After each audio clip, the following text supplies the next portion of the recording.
Introduction. Welcome to my SteamPunk Arena gameplay video. SteamPunk Arena is an exciting new turn-based strategy game in a fresh new setting with lots of potential for expansion.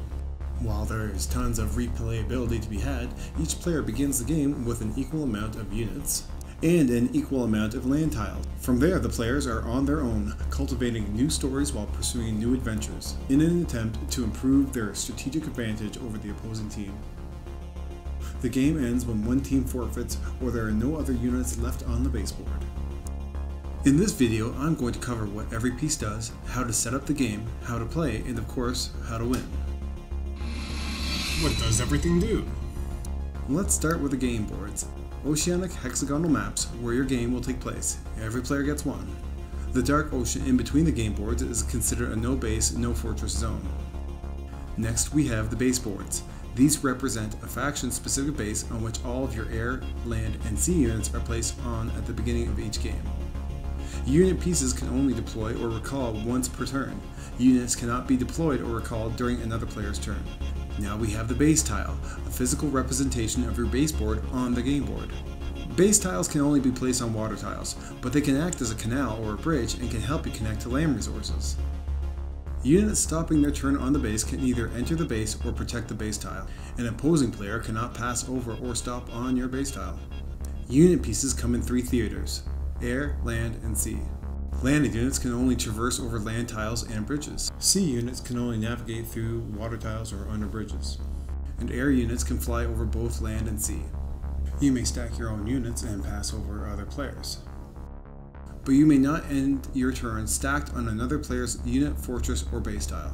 Units and fortresses are all governed by the same attributes. The population point is the number that's represented in the center of the unit or the fortress. When a unit or fortress is attacked, this number is eventually reduced to 0. A unit can be repaired when returned to base. A fortress, however, cannot for obvious reasons. It can't return to base. When your unit or fortress falls in battle, flip and place the piece face down on the baseboard. Don't forget to remove any bonuses or hero attached to that unit from the game. We'll get into those bonuses and heroes in a moment. Action points govern everything from turning and movement to attacking and performing the unit's special ability. Attacking is an action that will end the turn, whereas a special ability will not end the unit turn unless otherwise mentioned. Attack points govern how many dice you are allowed to roll, while defense points reflect the number a single attack dice must roll above in order to hit a target and inflict damage to the population points. Range governs how far away a unit can attack, and where movement direction is represented by gear nubs on the outside of the unit, attack direction is represented by these three dots, indicating which direction the unit can attack in or activate a special ability. There are 4 types of unique units and they all perform special abilities. Those unique types are known as the discovery units, the bridge units, transport units, and capture units. Discovery units such as the clockwork golems, biplanes, or frigates can spend 1 action point to reveal a land tile. This does not end the turn. Bridge units can be used to either build or destroy a bridge. A bridge builder can either spend 1 action point to build a bridge or 2 action points to build a reinforced bridge. This action does not end the turn. The seafaring submarines or the high-flying bombers are the only units capable of blowing up bridges. This type of special ability will require an attack and therefore will end the unit turn. Transport units such as the truck convoy, helicopters, or cargo ships can spend 1 action point to pick up or drop off a unit, deploy a fortress, or pick up a unit bonus. They can't pick up more than 1 unit, fortress, or bonus at a time. Capture units like steam tanks, airships, or ironclads can help replace a unit you had previously lost by capturing a unit destroyed on your side. Capture the opponent's unit piece and reintroduce your repair piece to the baseboard. A piece can only be captured once. This special ability requires an attack and will also require that your capture unit be the unit that removes the opposing unit piece from the game board. There are 3 fortresses per faction: air, land, and sea. It is considered a stationary, non-moving piece that requires a transport unit to deploy. There is only 1 allowed in play at one time per side, and you cannot deploy a fortress on yours or your opponent's base. While you cannot place within 5 hexes of an opponent's base or another fortress, you can, however, place your fortress on your opponent's game board. theater specific, you can also use a fortress to deploy and recall units of the same theater of war. A fortress can only be constructed on a water tile, but much like a base tile, can act as a canal or a bridge. Opposite to the base, units that stop on the fortress piece are protected by the fortress. Fortresses are also not affected by the hero, resource, or unit bonuses. Once a fortress is deployed, it cannot be redeployed.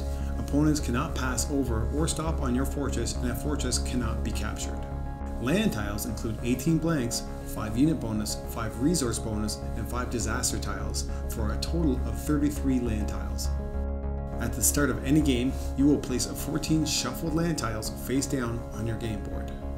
These land tiles, once again, can only be flipped and revealed by discovery unit. Resource bonuses give positive +1 modifiers to population, action, attack, and defense and range.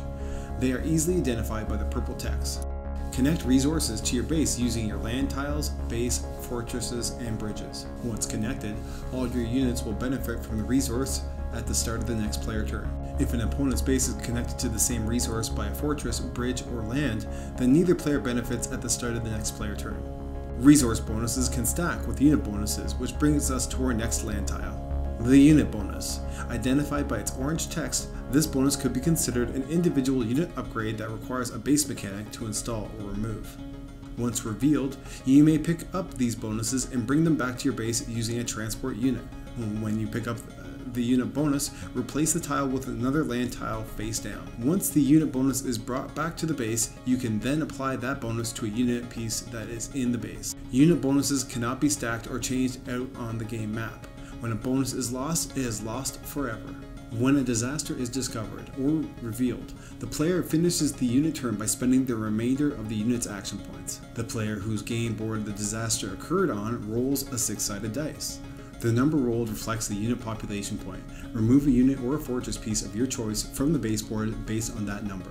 If you roll a number and there is no units that represent that number, no unit is removed from the base. The hero cards represent the faction heroes of the 3 theaters of war: air, land, and sea. Each hero card coincides with a hero piece, which you will use to give a +1 modifier to a theater or a specific unit. If a hero dies in a battle on board a unit, the game continues but no more bonuses are provided. A hero can only embark with a unit from a base or a fortress, and a hero cannot transfer to another unit while on the game board. When a unit or a fortress takes damages to its population points, you will need the damage counters to reflect this. You will have 8 bridge pieces per side. Spend 1 action point to build a bridge, spend 2 to build a reinforced bridge. Only built by the bridge builders. Bridge tiles connect base tiles to resource tiles and provide land units with the ability to move towards your opponent's base. If a bridge is destroyed with a land unit on top of the bridge or a sea unit below the bridge, the unit is destroyed along with that bridge. Last but not least, we have the 6-sided dice. 5 dice used to calculate damage. How to set up the game. Place the game board down so that the deep blue ocean buffers butt up against each other. Pick a faction. Place your faction's specific base board at the end of your game board. Place all your units on this board and you're good to go. You should also have 8 bridges, 5 damage counters, 3 faction specific hero cards, hero pieces, and a base tile to go along with that. Shuffle your 3 faction specific cards face down. Select one of the 3 cards and reveal it. This card becomes your hero, represented by the hero tile. Place the hero tile on its correct place on the base board and set aside the other 2 cards. You are now ready to place down your land tiles. Roll a dice to see who goes first. The highest roll wins and decides on whether to place the base and land tiles first or not. The base, much like a fortress, cannot be placed in the deep blue ocean buffer on the game board. Place all the land, resource, unit bonus, and disaster tiles in the box face down. Shuffle well, careful not to expose those land tiles. Each player then takes a turn placing 14 land tiles, however they wish, on their side of the game board. You can place land tile in the deep blue ocean buffer, even on a hexagon bordering your opponent's game board.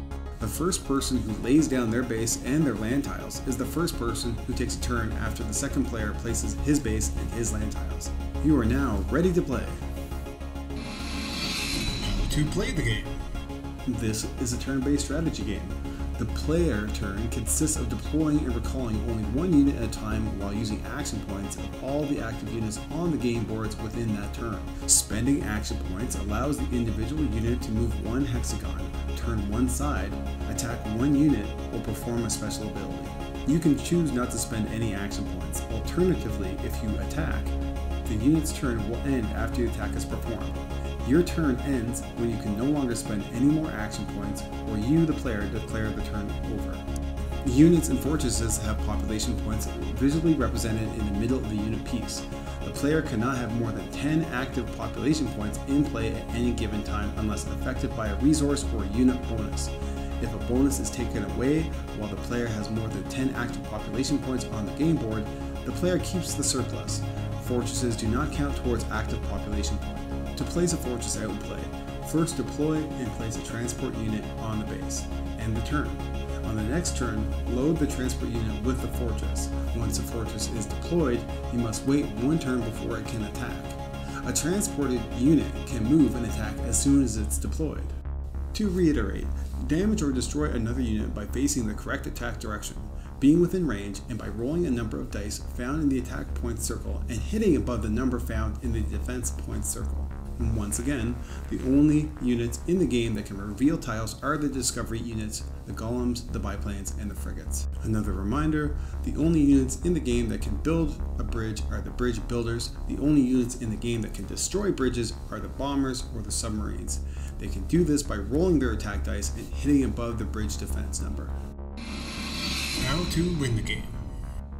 Attack the opposing player's base tile. Rather than rolling above a number, roll and total the amount. The opposing player then must remove the amount of population points until there are no points available on the base. Game over. Alternatively, play may continue until all population points on the baseboard and on the game board are destroyed. There are many rules, and if you do not understand one or two of them, send an email to steampunkarena@gmail.com. Thank you for watching this video and enjoy the game.